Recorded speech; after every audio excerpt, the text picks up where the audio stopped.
At least 66 people have died after a leaking oil pipeline exploded in Mexico. The Hidalgo state governor says dozens were also injured in the blast, which happened as residents were scrambling to steal fuel from the pipe last night. You may find some of the images in Richard Galpin's report distressing. With this huge fire enveloping the area, people screamed for help as they tried to escape the flames. But many didn't make it. More than 60 people were killed.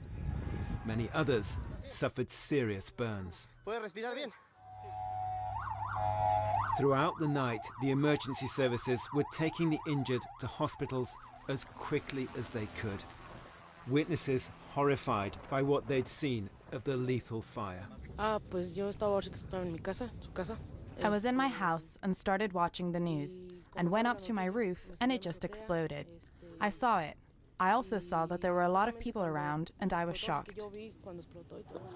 Hundreds of people had come to this area earlier to fill containers with fuel spurting out of a pipe which had been deliberately ruptured by thieves. There are currently fuel shortages in the country. Despite the danger, soldiers at the scene allegedly did nothing to warn people. I believe that these lives would have been saved if the soldiers had done their jobs to remove people and not let them get close. They did nothing. They were there in groups, but they never said, "Get away," because it could cause an explosion.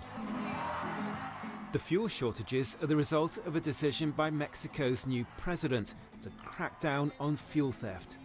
And this by shutting down key pipelines until they're properly secured. Despite what's happened, the president is not going to change this policy. Rather than stopping the strategy, the fight against the illegal theft of fuel will be strengthened.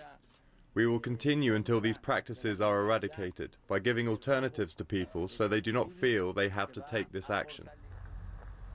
Meanwhile, in the aftermath of the fire here, forensics teams have been examining the remains of those burnt to death.